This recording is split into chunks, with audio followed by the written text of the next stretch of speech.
ఆకట్టుకున్న మల్లవల్లి విలేజ్ రైతులకు డబ్బులు ఇచ్చేశారు. ఇంకా అసలు ఆ భూమితో సంబంధం లేని వ్యక్తులకు డబ్బులు ఇచ్చేశారు. మా పేరుతో ఉన్న భూములకి వేరే వాళ్ళకి డబ్బులు ఇచ్చేసుకున్నారు వాళ్ళు. ఇప్పుడు డాక్యుమెంట్స్లో మీ పేర్ల మీద ఉంటాయి. డబ్బులు వేరే వాళ్ళకి వెళ్ళిపోయి. బాపులపాడు మండలం మల్లవల్లి గ్రామం గన్నవరం నియోజకవర్గం 2016లో అది ఇండస్ట్రియల్ పార్క్ కోసం తీసుకున్నారు. అప్పుడు తెలుగుదేశం ప్రభుత్వం తీసుకొని 2017లో అందరికీ ఇచ్చేశారు. ఒక 124 మందికి తప్ప మిగతా వాళ్ళందరికీ కాంపెన్సేషన్ ఇచ్చేశారు. మీకు ఎందుకు ఇవ్వలేదంటే మీరు పొరుగురు నుంచి చేసుకున్నారు కాబట్టి మేము మీకు ఇవ్వాల్సిన అవసరం, మీ ఓట్లు మా దగ్గర లేవు. ఇది వాళ్ళు స్థూలంగా చెప్తుంది. ఇప్పుడు వరకు మేము వంశీ గారి దగ్గరికి నైట్ 1 గంటకు రమ్మని వెళ్ళాం, 10ంటికి రమ్మన్నా, ఇంకేమన్నా మీ లిస్ట్ వెళ్ళిపోతుందండి, ఇదేంటి అంటే ఆ కాగితాలు అండి, ఈ డాక్యుమెంట్లు పట్టురండి, మీకున్న ఆధారాలు ఎంత ఉంటే చాలు పట్టురండి అని అంటే పరిగెత్తుకుంటూ వెళ్ళి ఇచ్చేవాళ్ళం అండి. తెలియక ఇన్ని సంవత్సరాలు నమ్మకంగా అలాగే ఇస్తున్నాం. ఈ హిసిపోయి మేము ఎదురు తిరిగిన తర్వాత ఇవన్నీ బయటకు వచ్చినాం. కేసు పెట్టించి అటెంప్ట్ మర్డర్ పెట్టించి just last week they all came out from the jail. They were in remand. 14 రోజులు మా జీవితంలో అసలు జైలు అంటే పోలీసులు అంటే తెలియదు సార్. ఇంట్లోనే బాధలతో సమస్యలతో కడుపు మంటతో మేము యుద్ధం చేస్తుంటే మమ్మల్ని తీసుకెళ్ళి దొంగలుగానో దేశ విద్రోహ శక్తుల్లాగానో ట్రీట్ చేసి అసలు నాకు చెప్పుకోలేము బాధలని. 2 పిల్లలు ఇంజనీరింగ్ చదువుకుంటే పామాయిల్ తోట వేసుకున్నానండి. సంవత్సరానికి 5-6 లక్షలు వచ్చే పిల్లలు కోరిన చదువు చదివించుకున్నాం అనుకున్నా. తోట లేదు, డబ్బులు లేవు, నా కుటుంబం నాశనం అయిపోయింది. నేను అసలు బతికే పరిస్థితి కాదు నాది. అసలు మాట్లాడలేదు. మా అమ్మగారికి 68, 77 మాట్లాడము. అవును కూడా అరెస్ట్ చేశారా? అవునండి. ఆమెను కూడా అరెస్ట్ చేస్తాను ఇంటికి వెళ్ళారండి. వాళ్ళు కూడా 4-5 రోజులు సమన్లు పంపించి తీసుకెళ్తారని నాకు నివేదిక చేశారు. మిమ్మల్ని కూడా అరెస్ట్ చేశారమ్మా? సిఐ గారు కొట్టి రోడ్డు మీద ఈడ్చి బోతుల్లో గిరాటేసి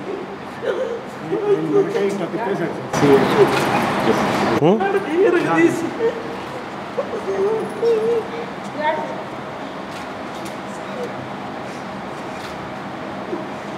ఆదివారం సంతకాలు పెట్టకపోతే మళ్ళీ చిన్న సంతకాలకి వెళ్తే ఇంకో 4 కేసులు బనాయించి సంతకాలు పెట్టించుకుని ఆడపిల్లలకు కట్నాలు ఇచ్చి విడాకులు కూడా అయిపోయినాయి సార్. డబ్బులు రాకపోతే ఒక్కొక్క ఇంట్లో చచ్చిపోయారు సార్, ఒక్కొక్క ఇంట్లో కాలిపోయి, ఒక్కొక్క ఇంట్లో వెళ్ళి ప్రతి కుటుంబంలో దేని కాకుండా 124 మందిలో ఎవరిని కదిలించిన మా నాన్నగారికి బ్రెయిన్ స్ట్రోక్ వస్తే చూపించే దిక్కు లేక వంశీ గారు చుట్టూ తిరిగి హైపర్ టెన్షన్ పడి బ్రెయిన్ స్ట్రోక్ వస్తే హాస్పిటల్కి వెళ్తే డబ్బులు లేక గుంటూరు గవర్నమెంట్ హాస్పిటల్లో బాగు చేయించుకొచ్చుకున్నాను. వీళ్ళ నాన్నగారు చనిపోయారు. నాన్నగారు చనిపోయారు. చేలోనే వ్యవసాయం చేస్తూ వాటర్ ట్యాంక్ ఉండేది. దానిలో నిలబెడితే నీళ్ళ దాటి గోడ కూలిపోయి చనిపోయారు నాన్నగారు. వాళ్ళ భూములు నాకు ముందే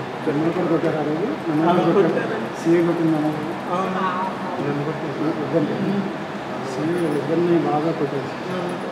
దేనికి ప్రత్యేక వీడియో తీస్తున్నానండి.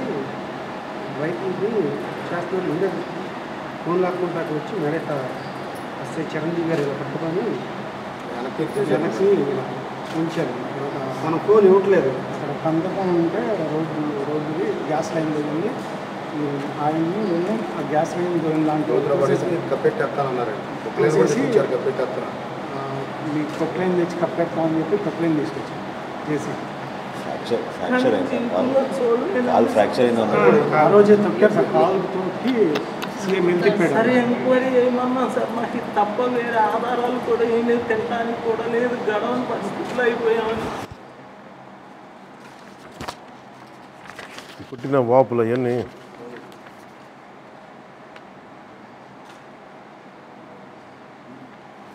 ఎంతమందిని అరెస్ట్ చేశారు? మొత్తం 59 మందికి కేసులు, 2 కేసులు. మేమే వంశీ గారు కబుర్ చేశారు రమ్మని. పిలిస్తే మేము వెళ్ళామండి. ఊళ్ళో వాళ్ళని పిలిచారే మమ్మల్ని పిలవాల. ఆయన వెళ్తే మమ్మల్ని కూడా ఒక ఆయన తీసుకొని వెళ్ళాడు. తీసుకొని వెళ్తే ఎవరెవరు డబ్బులు ఏమని అడిగాడండి. ఆయన మా పేర్లన్నీ రాసి లిస్ట్ ఇచ్చాడండి. లిస్ట్ తీసుకొని ఇందులో కొన్ని ఇంటి పేర్లు చదివాడండి.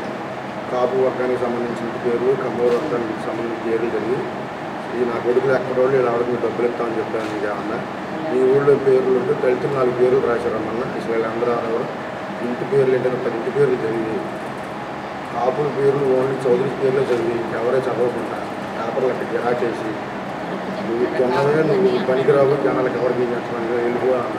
యాక్చువల్గా రైతుల్లో అందరూ ఉన్నారు సార్, అన్ని కమ్యూనిటీస్ ఉన్నాయి.